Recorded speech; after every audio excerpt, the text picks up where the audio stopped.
আপু আসসালামু আলাইকুম। ওয়ালাইকুম আসসালাম, কেমন আছেন ভাইয়া? জি আপু ভালো আছি, আপনি ভালো আছেন? আলহামদুলিল্লাহ ভালো। আপু এখন আপনার বর্তমান কি করতেছেন? আমরা এর আগে তো একটা ভিডিও করছিলাম আপনার, তাই না? ওখান থেকে কোনো সাড়া পেয়েছিলেন আপনি? সারা তো অনেকই পাই ভাইয়া, অনেক কল আসে, আমাকে অনেকেই পছন্দ করে, কিন্তু অনেকেই বিশ্বাস করতে চায় না যে ফ্যামিলির অবস্থা এত খারাপ, আমি রিক্সাওয়ালার মেয়ে বা গরিব ঘরের মেয়ে, এগুলা কেউ বিশ্বাস করতে চায় না। এখন কি করবো বলেন, বিশ্বাস না করতে চাইলে? বা অনেকে বিশ্বাস করে, পছন্দ করার পরে দুই একদিন কথা বলে, কথা বলার পরে ভাইয়া ধরেন মিলে না আর কি, কেমন জানি কেটে যায়, বুঝলাম না, আমার রাশিটাই মনে হয় ভালো না। তার ব্যর্থ থেকে আমাদের না আপনার? জানি আমার না ওনাদের না আপনাদের, আল্লাহ মাবুদ নাকি ভালো জানে। দর্শকের, আসলে দর্শকের ভিডিওটা শেয়ার করতেছে না মনে হয়, এই জন্য মানে সমস্যা কি দর্শকেদের?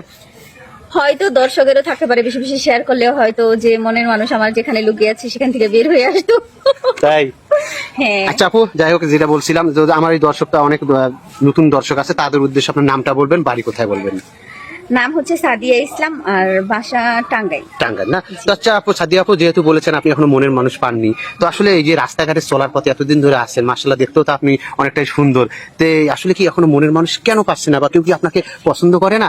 আপনার এলাকা থেকে কি কেউ আপনাকে পছন্দ করে না?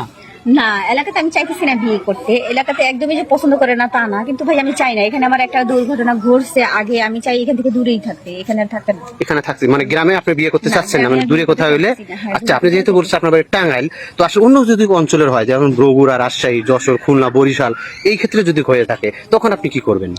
হোক, সমস্যা নাই, এটা তো আমার আরো অনেক ভালো, আমি যত দূরে যাবো ততই আমার ভালো। ততই ভালো। আপনি চাচ্ছেন একটু দূরে যাচ্ছে, হ্যাঁ, আসলে তো ওখান থেকে যাওয়া আসা তো আপনি যখন বাপের বাড়িতে আসবেন বা যাবেন, তখন তো একটা মানে অনেক। বাপের বাড়ি তো সারা জীবন থাকলাম, আর কত থাকবো, এখন শ্বশুর বাড়িতে যেয়ে থাকি, যাতায়াতের সমস্যা নাই, আসবো মাসে একবার, আসলে সমস্যা কিসের? মাসে একবার আসবেন না? আচ্ছা সাদিয়া আপু, আরেকটা প্রশ্ন আপনার কাছে, যেহেতু বলেছেন আপনি একটা ভালো একটা মনের মানুষ চাচ্ছেন, তো আসলে কি রকমটা চাচ্ছেন?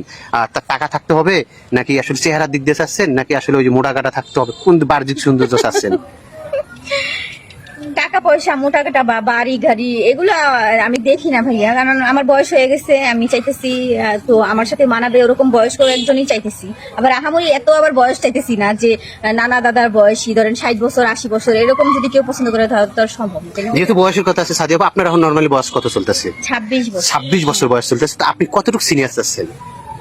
খুব 40 35 45 50, তাই না, এরকম মানা যায়, কিন্তু তারপর তাও তো 70 বছর 60 বছরের মানুষ কি মানা যায়? 60 বছর কেউ বাঁচে না এখন আসলে। তারপরে এরকম আমার একজন হয়েছিল, অনেক বয়স্ক, 60 বছরের মতোই হবে, সে অনেক পছন্দ করছিল আমাকে, তাকে আমি বিয়ে করি না দেখে আমাকে সে অভিশাপ দিচ্ছে। অভিশাপ দিছে? হ্যাঁ। কি কি বলে অভিশাপ দিছে, শুনতে পারি?